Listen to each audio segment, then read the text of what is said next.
이 시인 중에 나태주라고 하는 시인이 있습니다. 제가 그 시인을 좋아하는데, 좋아하는 이유는 짧아서 좋아요. 단 3절밖에 없어요. 그 나태주 시인의 시 중에 풀꽃이라고 하는 시인이 있는데, 시가 이래요. 오래 봐야 예쁘다. 자세히 봐야 예쁘다. 너도 그렇다. 이게 시예요.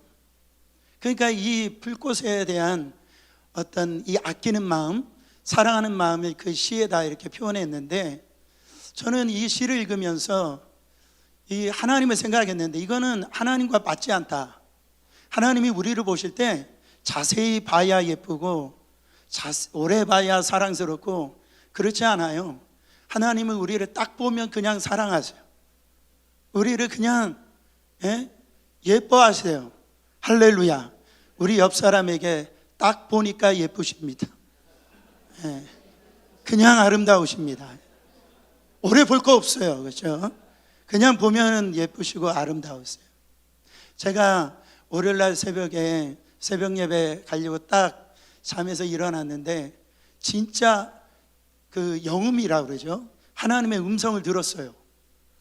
뭐라고 하시냐면, 너 근심하지 마. 목사가 좀 그런 거 들었다 보면 아멘 좀 해주세요. 너 근심하지 마. 무슨 말이에요? 제가 보니까 근심하고 염려하고 제가 살았다라고 하는 것을 하나님이 아셨는지 모르겠습니다.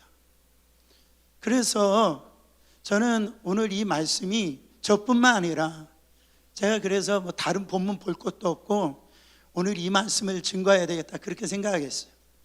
오늘 사랑하는 성도님들, 여러분의 심령이나 생각 속에, 가정 속에, 물론 우리 교회도 마찬가지죠. 여러 가지 이 근심과 염려 가운데 있어서 오늘 나를 아름답지 못하게 만들고 나를 예쁘게 만들지 못하는 그런 부분들이 있다면, 오늘 이 시간에 정말 해답을 얻고 가시길 바랍니다. 여러분, 아까 우리가 그 동영상을 봤지만은 주영훈 씨 설교가 끝나고 제 2부 설교하는 것 같아요. 근데 여러분, 우리가 마음속에 원하지 않지만은 얼마 많은 근심과 염려를 그렇게 합니까? 염려와 근심이 왜 심각하냐면은 너무나 흔해가지고, 이게요, 사람들이 이 병이 병인 줄을 모르는 거예요. 두 번째로, 이게 하나님 말씀에 불순종하는 일이다, 이렇게 심각하게 받아들이질 않는다고요.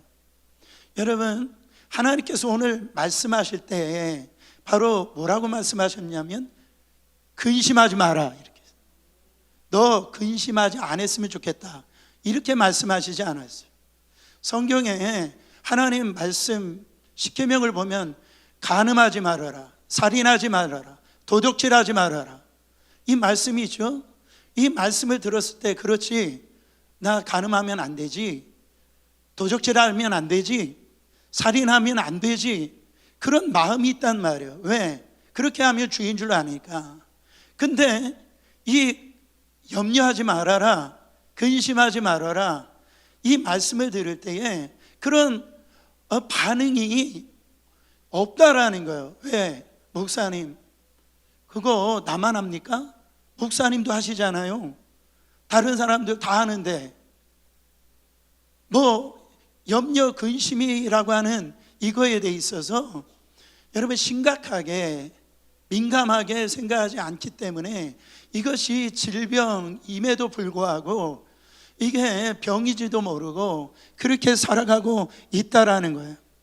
여러분, 조사를 보니까 우리가 아는 내용이에요. 사람들이 걱정하는 내용 보면 이미 다 지나가 버린 일들이 30%, 그리고 일어날 가망성이 없는 일들이 40%, 그리고요, 일어난다라고 해도 별 문제가 없는 것, 그게 22%, 나머지 또 4% 우리 힘으로 어찌할 수 없는 거 4%, 더하기 하면 몇 퍼센트?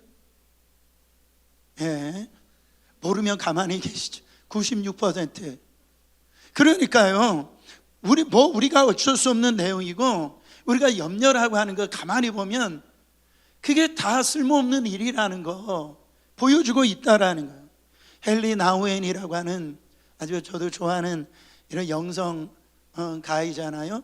이분이 쓴 글에 보면은 근심이라는 게 뭐냐, 아직 내 앞에 오지 아니하는 시간을 무언가로 가득 채우려 하는 것이다. 아직 내 앞에 오지 아니하는 걸 뭔가로 채우려고 한다라는 거예요. 이거를 아주 쉽게 얘기하면, 제가 이거를 해석하면 혹시로 채우는 거예요. 뭐로 채워요? 혹시 내가 혹시 암에 걸리면 어떡하지? 혹시 내가 자동차 사고 하면 어떡하지? 혹시 우리 애가 학교에서 안 오면 어떡하지? 혹시 이런 이 혹시, 아직 그 혹시라고 하는 것이 오지를 않았는데 내 마음 가운데 그 혹시로 가득 채운다라는, 얼마나 어리석습니까? 그렇지 않아요? 여러분, 내 마음에 혹시라고 하는 것이 내 마음에 가득 차오르면은요, 불안해지기 시작하고 두려워지기 시작하고 염려가 오기 시작하고 조급해지기 시작하고 그때부터 우울해지는 거예요.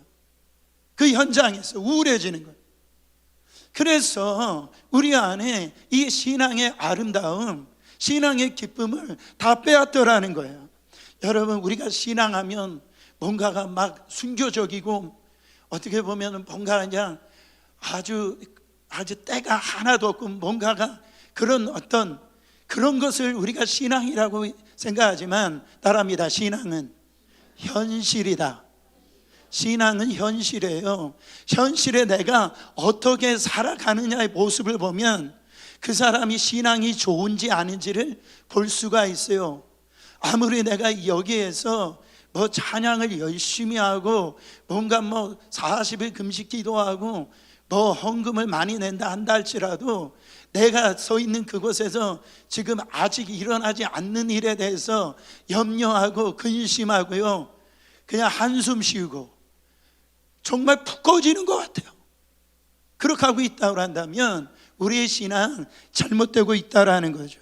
성경은 이 근심, 염려가 큰 힘이 있다라고 얘기해요. 그래서 우리 뼈를 상하게 한다라고 그렇게 얘기를 합니다.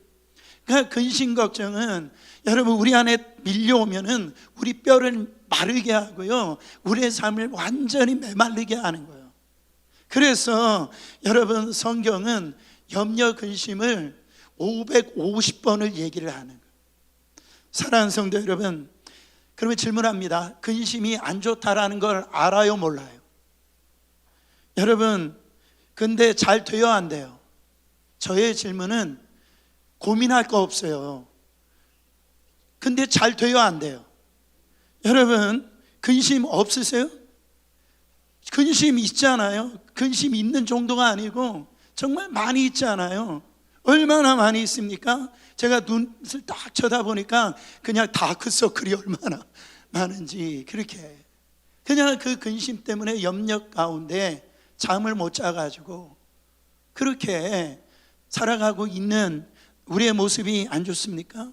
근심이 허상이라고 하는 걸 알아요. 근심이 과대적으로 과대한 상상이라는 걸 알아요. 이 근심이 정말 몸이 안 좋다라는 걸 알아요. 그런데도 왜 우리가 이 근심을 밀어내지 못하면서 그거를 지고 살고 있냐라는 거예요. 오늘 말씀을 통해 다시 한 번 더 여러분, 하나님이 주시는 여러분 우리의 삶의 모습이 회복되어져서 여러분 안에 진정한 기쁨, 진정한 행복이 된 삶이 이루어지기를 예수 그리스도 이름으로 축원합니다. 첫 번째로 믿음입니다. 믿음이요. 자, 1절 말씀 다시 한 번 더 보세요. 너희는 마음에 근심하지 말라. 하나님을 믿으니 또 나를 믿으라. 그러니까 제자들에게 너희들 근심하지 말아라, 이 말을 하신 목적이 뭐예요? 저처럼 제자들이 지금 근심하고 있다라는 거죠. 여러분, 이 믿음과 근심은요 반비례합니다. 그러니까 이 내 삶에 근심이 있고 염려가 있고 두려움이 있다 그러면 뭐가 없다라는 거예요? 믿음이 없다라는 거예요. 근데 믿음이 있는 사람들은요, 염려, 근심, 환경 이런 것들이 있지만은 여러분 그 속에 파묻혀 살질 않아. 그래서 믿음과 이 근심은 반비례하는 걸 볼 수가 있어. 그러니까 내가 지금 어떤 사람이냐, 내가 지금 어떤 생각을 하고 지금 살고 있는지를 보면 알 수 있어요. 그러면 나는 이 믿음의 사람이냐 아닌지를 알 수가 있다라는 거예요. 제자들이 왜 근심하고 있죠? 이것에 대해서 말씀의 깊은 뜻을 알려면 바로 앞장을 알아야 돼요. 요한복음 13장은 제자들과 예수님과 이별을 앞두고 있는 그 내용이 그 안에 들어와 있습니다.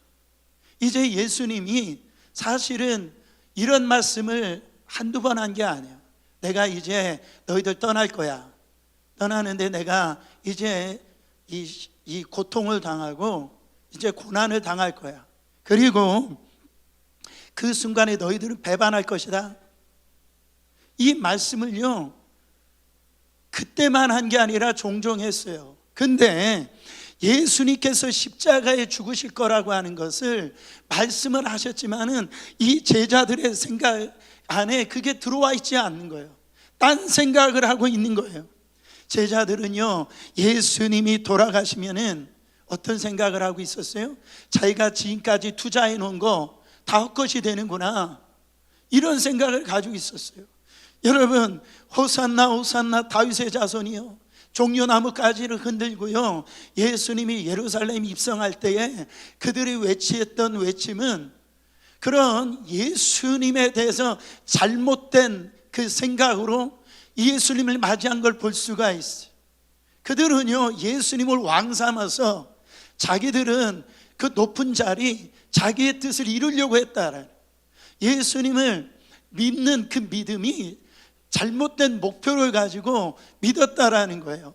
그래서 13장까지 오면서 예수님이 이제 고난당하고 내가 이제 죽을 거야, 그렇게 말씀하시는데도 서로가 논쟁하잖아요. 내가 좌의정 될 거야, 내가 우의정 될 거야. 그것도 안 되니까 그 엄마 불러가지고선 부모들끼리 그냥 이 싸움이 일어난 거예요. 여러분, 왜 이렇게 되어지는 겁니까? 주님을 따르는데 잘못된 믿음을 가지고 주님을 따라가니까 이렇게 근심된 일이 일어나고 염려된 일들이 우리가 신앙생활하면서 나타나더라는 거예요. 그때 예수님이 뭐라고 말씀하십니까? 너희들 나를 배반할 것이다, 이렇게 얘기해요. 그 말을 들을 때 베드로가 뭐라고 얘기합니까? 주님, 나는 절대로 주님 배반하지 않습니다. 내가 목숨을 내어놓을지언정 절대로 주님 배반하지 않고 주님 따르겠습니다. 여러분, 마가복음, 마태복음에 보면 이 똑같은 사실을 어떻게 기록하고 있냐면, 주님, 나 절대 배반하지 않겠습니다. 여기 있는 당신을 따르는 이 제자들 다 배반한다 하더라도 나만큼은 주님 따라가겠습니다. 여러분, 그냥 소리를 높여서 이런 이 얘기를 하는데 결국 어떻게 됐어요? 주님을 부인하게 되더라는 거예요. 주님을 따르기는 어떻게 따라요? 주님을 배반하게 되더라는 거예요. 그게 그러면 그 외침은 뭐예요? 호언장담이고 요즘 말로 하면 다 뻥이 되는 거, 뻥. 그렇게 얘기한 거. 사랑하는 성도 여러분, 왜 이런 일들이 일어나는 거예요? 이거 잘못된 믿음 가지고 신앙생활을 하기 때문에 이런 현상이 나온다. 왜 제자들이 근심 걱정에 지금 빠져 있습니까? 신뢰의 대상, 믿음의 대상을 잘못 결정한 거예요. 믿음의 대상, 그거를 누구로 삼은 거예요? 나를 사용한 거예요. 나를 믿음의 대상으로 삼으니까 이런 어떤 일들이 생겨나는 거예요. 여러분, 우리의 믿음의 대상은 누굽니까? 하나님이에요. 예수 그리스도예요. 우리가 왜 종종 신앙생활을 하면서 이런 호언장담하느냐? 여러분, 다 우리가 자신을 믿으니까 그래요. 우리 안에 우리 힘으로 어쩔 수 없는 상황, 어떤 한계, 여러분, 이런 부분들을 설명할 수 없는 상황 앞에 근심과 걱정, 염려하게 되는데요, 자꾸 나는 할 수 있다라는 거예요. 나의 힘으로, 내 능력으로, 내 공로로요, 나 이거 해결할 수 있다라고 그렇게 생각하니까 그런 환경 속에서 주님이 보실 때는 아니다라는 거죠. 그렇게 너 다 굴기 전에 나를 부인할 거다 얘기하지만은 그렇게 호언장담하더라는 거죠. 사랑하는 성도 여러분, 따라합니다. 사람은 믿을 대상이 아니다. 자꾸 사람을 우상시 여기면 안 돼요. 사람을 과신하면 안 됩니다. 여러분, 그거 잘못된 거예요. 그렇게 하다 보면은 근심이 와요. 염려가 온단 말이에요. 절대로 자기 과신은요, 자기 일을 절대로 염려 근심해서 여러분 해결해 주지 못해요. 오히려 더욱더 근심과 걱정 가운데, 그렇잖아요. 내가 이제 술 먹으면 사람도 아니다, 뭐 동물이다. 그래서 그것도 안 되니까 혈서를 쓰잖아요. 여러분 어떻게 됩니까? 더 근심을 갖다 주잖아요. 안 되잖아요. 염려를 갖다 주잖아요.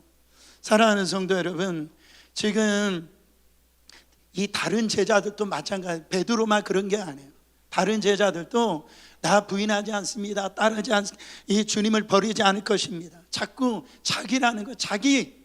그러니까 자기를 믿고 있으니까 걱정, 염려, 근심의 늪에 빠져 들어가게 되더라는 거예요.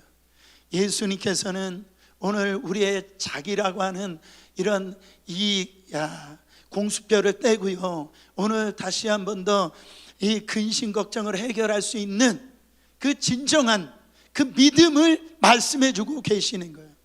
여러분, 믿음이 답입니다. 하나님이 오늘 우리 가운데 원하신 것은 믿음이에요. 믿음은 정말 우리의 바라보는 것의 실상이에요. 보이지 않는 것의 증거예요. 주님 앞에 나가는 자는 반드시 주님이 계신 것을 믿는 거예요. 여러분, 그것이 우리의 신앙생활에 가장 중요하다라는 거예요.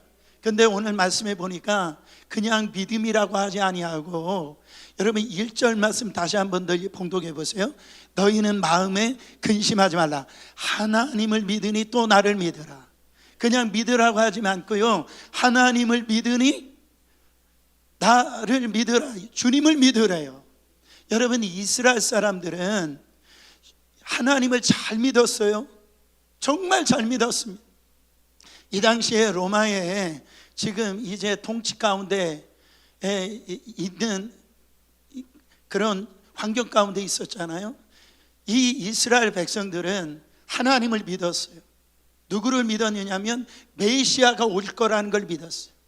이들의 믿음은 그거예요. 지금 로마 압제에서 구원해 줄 그 능력 있는 메시아, 나를 갖다가 해방시킬 수 있는 메시아, 그 믿음이 이 유대인들에게는 철두철미하게 있었다. 그들은 의심하지 않았어요. 믿었단 말이에요. 근데 예수님이 지금 뭐라고 말씀하세요? 네가 그렇게 믿는 그런 믿음, 하나님을 그 믿는 믿음, 그 믿음으로 나를 믿으라는 거예요. 지금 나는 십자가를 지고 가는지만은 너 그 믿음 잃지 말고 나는 다시 올 거라는 거예요. 와가지고 너희 가지고 있는 모든 삶을 회복시켜 줄 것이고, 여러분 그 약속 나는 반드시 지키실 거라는 거예요.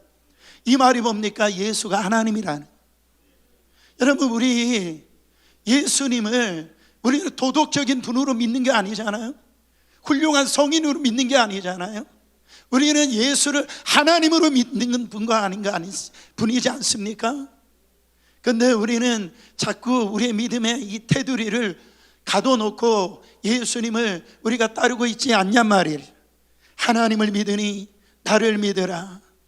그러면서 뭐라고 말씀합니까? 마태복음 6장 30절에 오늘 있다가 내일 아궁이에 던지는 들풀도 하나님이 이렇게 입히시거든 하물며 넣을까 보냐.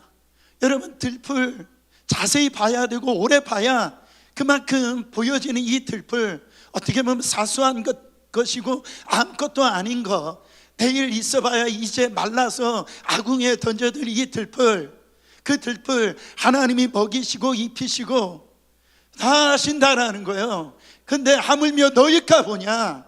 따라합니다. 하물며 나일까 보냐. 여러분, 우리의 이 정체성 너무너무 중요하다라는 거예요. 이게 믿음의 문제지 환경의 문제가 아니다라는 거예요. 또한 여기서 믿으라고 하는 말씀의 번역은 원어적으로 이 번역을 해보면 이런 말이에요. 믿으라, 계속해서 믿으라. 믿으라, 확인하고 또 믿고 또 확인하고 또 믿고 확인하고 또 믿어라. 이게 원어적인 해석이에요. 여러분, 왜 이렇습니까? 우리의 염려 근심이라는 게 어제로 끝나죠? 그렇지 않다라는 거예요. 이게 염려 근심이 밀물과 썰물 같아서 여러분 왔다 갔다 한다라는 거예요. 그렇기 때문에 여기서 믿으라고 하는 것은 그냥 오늘만 믿지 말고 여러분 믿고 또 확인하고 또 믿고 또 확인하고 계속해서 믿어라 이 말씀을 하고 있다라는 거예요. 여러분, 우리가 정말 그렇잖아요. 아이를 낳으면 기쁘잖아요. 그러나 거기서 끝납니까? 염려 있잖아. 얘가 잘 클까? 그 잘 크고 또 유치원 가면 또 염려가 끝나요? 그렇지가 않죠. 얘가 또 이 학교 생활 잘할까? 또 그래서 초등학교 들어가죠. 또 중학교 들어가면 이 사춘기에서 얘가 정말 학교 생활 잘할까? 친구 잘 만나야 되는데, 그래서 고등학교 가면 염려 끝나죠. 아니죠. 대학 진짜 좋은 대학 가야 되는데 또 염려 근심이 있잖아. 대학 가면 끝납니까? 좋은 대학 가면 끝나요? 또 취직해야 되잖아요. 취직하면 끝나요? 그렇잖아요. 결혼해야 되는데 여러분 결혼하면 끝나냐 말이에요. 그렇지가 않죠. 또 아이를 낳아야 되는데 또 그렇죠. 아이 낳으면 끝나요? 또 아니죠. 뭐 집 걱정해야죠. 또 여러 가지 노후 걱정해야죠. 그래서 다 이제 다 삶을 은퇴했어요. 그러면 염려 근심이 없어요? 그렇지 않죠. 부모들의 걱정 뭡니까? 내가 자녀들에게 짐이 되면 안 되는데, 이런 염려 근심이 걱정이 있지 않아요. 그러니까 이 염려 근심 걱정이라고 하는 것은 여러분 끊임없이 밀려온다라는 거죠. 그렇기 때문에 이 믿음, 여러분 어느 때는 우리가 버텨낼 수 있는 게 있어요. 그러나 우리의 삶에 있어서 우리가 할 수 없는 그런 일들 가운데 놓여 있을 때 어떻게 하라는 거예요? 이 믿음을 사용하라는 거예요. 믿고 확인하고 또 계속해서 믿고 또 믿고 그렇게 나가야 된다라는 겁니다. 여러분, 시편 마음의 낙심에 가득 찼던 이 시편 기자의 고백을 들어보세요. 시편 42편 5절 상과절입니다. 내 영혼아, 네가 어찌하여 낙심하며 어찌하여 내 속에서 불안해하는가? 이게 우리의 마음 아니에요? 내 속에서 끝나면 좋은데 이 염려 근심에서 불안해하고 있잖아요. 여기서 끝난다라고 하면 얼마나 비참하겠어요. 근데 이 시편 기자는 하반절에 보면은 너는 하나님께 소망을 둬라. 그가 나타나 도우심으로 말미암아 내가 여전히 찬송하리로다. 파도처럼 밀려오는 이 기타 등등, 그 염려 근심에 이 기타 등등이 오니까 낙심하고 이 불안해하는 거예요. 그래서 이 시편 기자는 자기 자신에게 외치는 거예요. 너는 하나님께 소망을 두라는 거예요. 하나님 앞에 소망을 둘 때 그 하나님이 나타나셔서 그 도와주실 거라는 거예요. 그때 너는 찬송하리라는 거예요. 찬송할 것이라는 거예요. 그러니까 이런 염려 근심의 이 기타 등등이 계속해서 우리 가운데 밀려올 텐데 우리는 믿으라는 말이 뭡니까? 너는 오늘도 하나님께 소망을 두고 그 염려 근심 기타 등등이 올 때 계속해서 하나님에게 소망을 두고 하나님을 바라보라는 거예요. 계속해서 끊임없이 그때마다 하나님이 너를 도와주실 거라는 거예요. 근데 너는 그때 한숨 쉴 수밖에 없고 절망하고 근심할 수밖에 없는 너가 하나님을 찬송하더라는 거예요. 하나님 앞에 기쁨으로 신앙생활하는 자가 되도록 것이라는 거죠. 사랑하는 성도 여러분, 여기에서 근심하지 말라라고 하는 단어가 원어적으로 물이 요동치다 이런 의미예요. 그러니까 어떤 사람 보면은요, 그 잔잔한데도 그냥 요동하는 사람이에요. 그러니까 우리 안에 이 근심이 들어오면요, 우리 마음을 어떻게 해버려요? 요동하게 만든다라는, 흔들리게 만들어요. 그래서 누구를 바라보지 못하게 하느냐? 주님을 바라보지 못하게 만들어요. 그러니까 소망이 없는 거예요. 그때 어떻게 하라는 거예요? 하나님을 믿고 또 믿고 계속해서 믿고 기타 등등 근심 걱정이 올 때 그때 더욱더 하나님을 바라보고 그래야 소망이 생기고요, 그래야죠 하나님이 도와주셔가지고 여러분 찬송하게 되더라는 거예요. 그래서 믿음을 어떤 사람은 칫솔이다 이렇게 얘기해요. 칫솔질하는. 여러분 칫솔 남의 거 사용하면 안 됩니다. 칫솔 내 거여야 돼요. 칫솔질 하지 아니하면 어떻게 됩니까? 이가 썩어요. 그러니까 이 믿음, 주님이 주신 그 믿음을 사용하지 아니하면 여러분 어떻게 됩니까? 우리 안에 능력이 나타나지 않는다라는 것. 사랑하는 성도 여러분, 잘못된 믿음은 회개하시고 오늘 가운데 주신 하나님의 그 믿음을 계속해서 염려, 근심, 기타 등등이 몰려올 때 오늘도 믿고 또 내일도 믿고 그 순간도 믿고 하나님을 바라보고 여러분 하나님이 주시는 그 도우심으로 말미암아 그 근심 걱정을 밀어내고 찬송하는 인생 되시기를 예수 그리스도 이름으로 축원합니다. 두 번째로 맡김이에요. 맡김. 오늘 2절 3절 말씀 같이 봉독합니다. 내 아버지 집에 거할 것이 많도다. 그렇지 않으면 너에게 일렀으리라. 내가 너희를 위하여 거처를 예비하러 가노니 가서 너희를 위하여 거처를 예비하면 내가 다시 와서 너희로 내게로 영접하여 나 있는 곳에 너희도 있게 하리라. 이거를 누가 하신대요? 우리 예수님이 하신대요.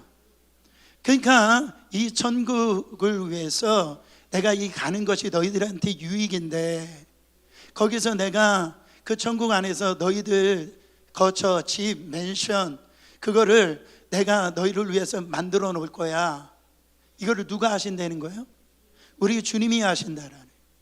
여러분 우리 주님이 이 땅 가운데 오셔서 놀라운 일을 하신 건 뭐냐면 이 천국과 이 삶을 갖다가 연결시켜 주신 거예요. 이것이 하나님의 나라와 이 땅을 갖다가 연결시켜 주시는 그 놀라운 일을 행하신 분이 우리 예수님이십니다. 그래서 예수님이 6절에 뭐라고 말씀하시냐면 내가 곧 길이요 진리요 생명이니 나로 말미암지 않고는 아버지께로 올 자가 없느니라. 여러분 왜 우리가 천국 가려고 그래요? 거기는 눈물도 없어요, 슬픔도 없어요, 근심도 없어요, 아픔도 없어요, 병듦도 없어요. 언제 아멘 하실까? 여러분 천국, 밝고 빛난 그 천국, 우리가 가야 될 곳, 할렐루야. 상상만 해도 와우 아닙니까? 우리가 그게 없다고 한다면 이 주일날 왜 여기 나와서 예배드려요? 그렇지 않습니까? 거기에 누가 가야 될 곳? 내가 가야 될 곳. 근데 이 신앙은 여러분 그냥 영생, 천국 그렇게 되면 어떤 형용사적인 그런 어떤 이 개념적으로만 보이잖아요. 여러분 그 개념으로 우리의 염려 근심을 갖다가 몰아낼 수 있습니까? 몰아낼 수 없어요. 여러분 우리가 교회 와서 마음에 그냥 어떤 도덕적인 그 윤리의식을 가지고 내 신앙생활을 위해서 교회로 나옵니다. 아니면 내가 어떤 마음의 위안을 얻기 위해서 힘을 얻기 위해서 교회에 나옵니다. 여러분 그런다라고 그게 위안이 되어져요? 위안이요 한시적은 될 수 있지만 그 위안을 받을 수가 없다라는 거예요. 근데 예수 그리스도가 열어두신 이 천국과 이 우리가 서 있는 이 땅과 실제적으로 연결되어지면 그 천국의 기쁨이 나의 기쁨이 되어지고 천국의 평강이 나의 평강이 되어지고 천국의 소망이 내 소망이 되어진다라는 거예요. 그거를 열어주신 분이 바로 예수 그리스도시라는 거예요. 여러분 우리의 신앙은요 실제적인 거예요. 그래서 우리 예수 그리스도를 믿는 사람들은 초막이나 궁궐이나 그 어디나 하늘나라 내 영혼의 은총 입어 중한 죄짐 벗고 보니 슬픔 많은 이 세상도 천국으로 화도다. 어디서 이 찬양 부르고 있는 거예요? 지금 고통의 현장에서 슬픔의 현장에서 이 찬양을 부르고 있는 거예요. 우리 주님이 지금 다 준비해 주신다라는, 다 예배해 주신다라는. 여러분 부모가 아이를 이렇게 낳을 때 여러분 그냥 낳지 않잖아요. 여러분, 만약에 이게 아들이다 그러면은 집 벽지를 갖다가 방 벽지를 파란색으로 다 이렇게 도배하잖아. 그리고 여자다 그러면은 벽지를 빨간색이 좀 강하다, 이 분홍색 같은 거로, 그렇죠? 이렇게 다 벽지를 하잖아요. 성별을 잘 모르겠다 그러면 노란색으로 하면 돼요. 그냥 이렇게 하잖아요. 그리고 파자마도 준비하고 또 애 옷도 준비하고요, 장난감도 준비하고. 여러분, 누가 준비하는 거예요? 다 부모가 다 준비해 놓은 거예요. 그 아이는 어떻게 하기만 해요? 그 준비해 놓은 안에 들어가기만 하면 돼요. 맡기기만 하면 돼요. 부모 품 안에 안기면 된다고요. 여러분, 우리가 신앙생활은요, 날마다 하나님 앞에 맡김의 훈련입니다. 우리 안에 몰아올 때 나의 이 천국의 삶을 빼앗으려고 하는 이런 것들이 이 우리 안에 이렇게 기타 등등으로 내 안에 찾아오거든요. 그때요, 우리는 누구한테 그 나의 삶을 맡겨야 돼요? 우리 주님에게 내 삶을 맡겨야 된다라는 거죠. 우리는 내일 일 우리가 어떻게 할 수 없어요. 왜 우리가 두려움이 있습니까? 결국은 죽음 때문에 두려운 게 아니에요. 우리가 감기 걸렸다라 한다면 그렇게 두려워하지 않아요. 왜? 약 먹고 좀 쉬면은 날 거라고 생각하니까. 근데요, 우리가 어떤 큰 암에 걸렸다든지 뭐 여러 가지 어떤 이 일들이 우리 안에 올 때 염려 근심합니다. 왜? 죽음에 대한 이런 그 염려 근심이 오기 때문에 그래요. 근데 우리 주님이 염려하지 말래요, 근심하지 말래요. 너희 힘으로 할 수가 없다라는 거예요. 이 너희 미래는 내 손 안에 있다라는 거예요. 그것을 너희들은 인정하라고 주님이 말씀하고 있다라는 거죠. 그래서 마태복음 11장 28절에 수고하고 무거운 짐진 자들아 다 내게로 와라, 내가 너희를 쉬게 하리라. 여러분, 밤에 그냥 잠 좀 주무세요.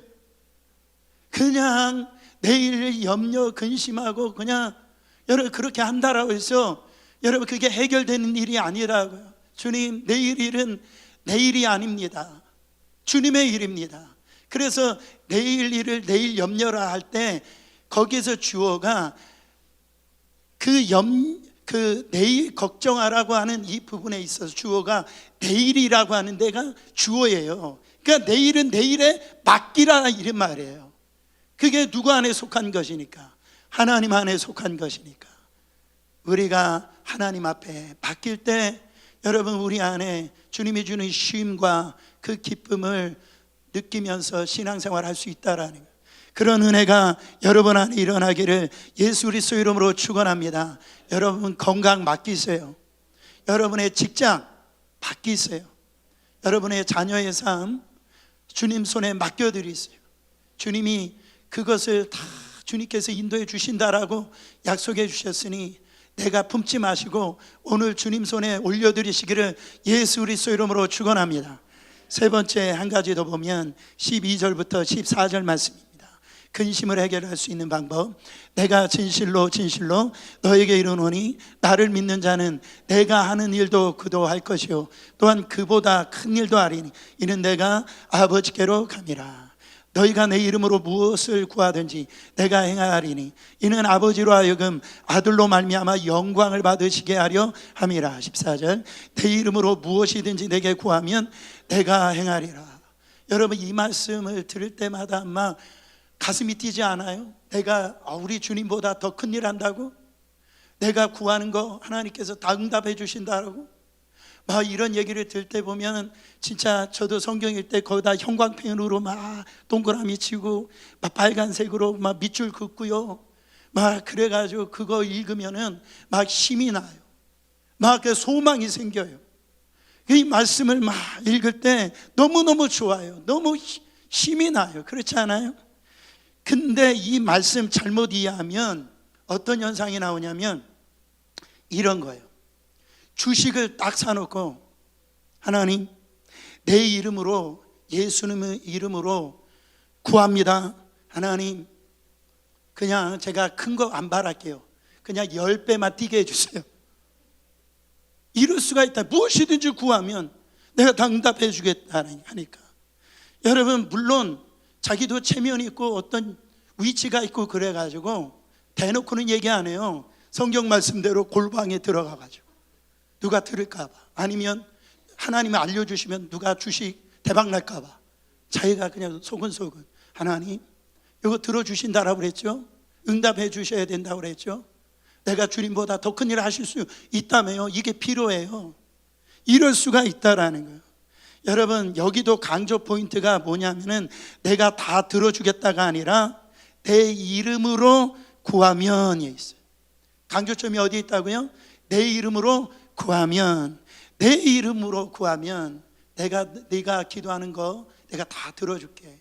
그러면은 여러분, 내 이름으로 구한다, 이게 우리가 식사 기도할 때 주문처럼 예수님의 이름으로 기도합니다, 이 얘기를 하고 있는 거예요. 여러분, 그 이름으로 구한다라고 하는 것은 주문이 아니잖아요. 예수의 이름으로 구한다는 뜻이 뭡니까?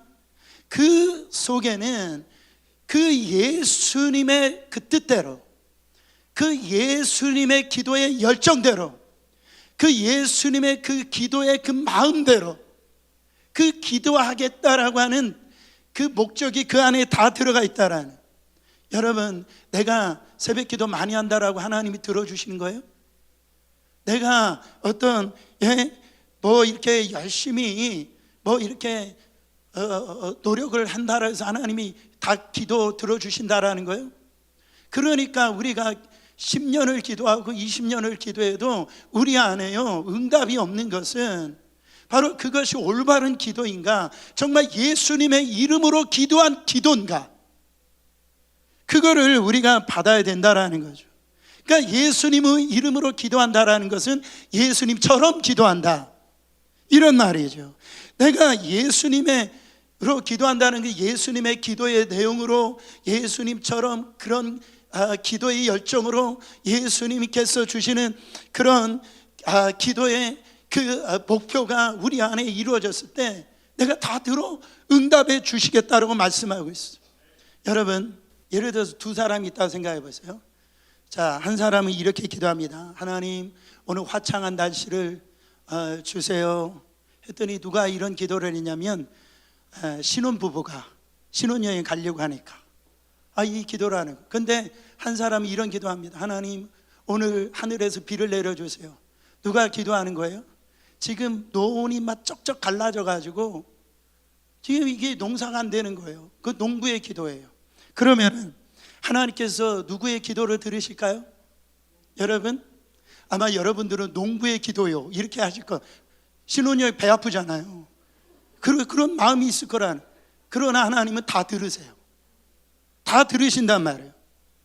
여러분, 기도한다라는 것은 이와 같아요.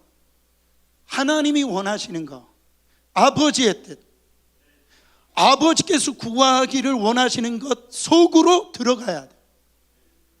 그러니까 하나님이 우리 안에, 저는 가끔 이런 생각 들 때가 있어요. 만약에 내 기도대로 다 응답해 주시면 어떻게 될까? 여러분, 큰일 나겠다, 이런 생각이 들더라고요. 그렇지 않습니까? 여러분, 세상 엉망으로 되어지는 거예요. 하나님은 다 들으세요.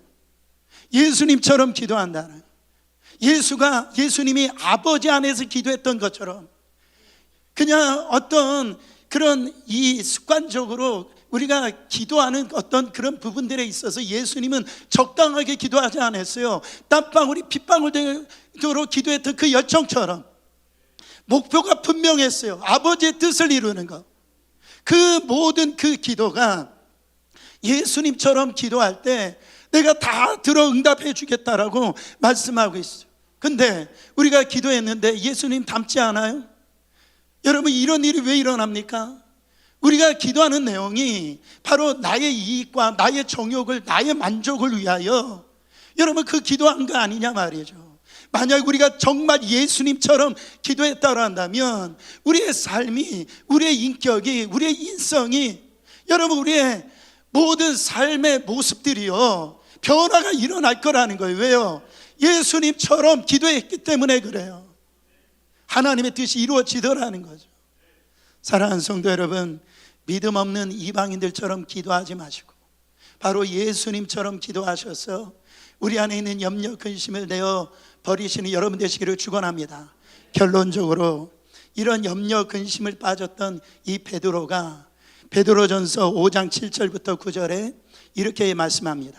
너희의 염려를 다 주께 맡겨라. 이는 그가 너희를 돌보심이라. 근신하라, 깨어라. 너희 대적 마귀가 우는 사자와 같이 두루다니며 삼킬 자를 찾나니 너희는 믿음을 굳게 하여 그를 대적하라. 여러분, 우리 안에 염려, 근심, 걱정의 배후에 누가 있다고요? 사탄 마귀가 있다라는 거예요.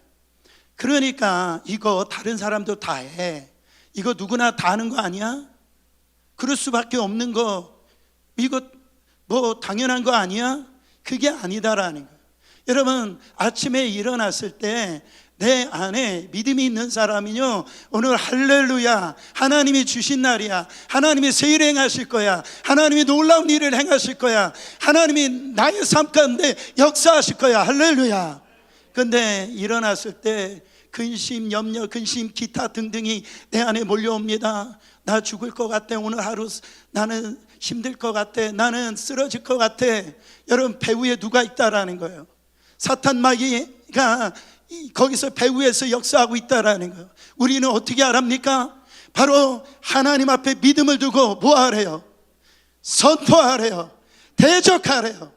악한 마귀의 이 음성 대적하라는 거예요. 그러니까 내 안에 지금 내 마음에, 내 가정에, 우리 교회에 자꾸 염려 근심을 갖다 주는 거, 그거를 그냥 내버려 두지 말고 예수의 이름으로 내 심령을 갉아먹고 우리 가정을 어둠을 갖다 주고 교회 부흥을 막고 서로 하나됨을 막는 이 더러운 악한 것들아, 우리 성도들을 근심케 만들고 정말 우리 안에 행복하게 신앙생활하지 못하게 만드는 이 악한 영들을 이 시간에 내어 쫓아야 된다라는 거예요.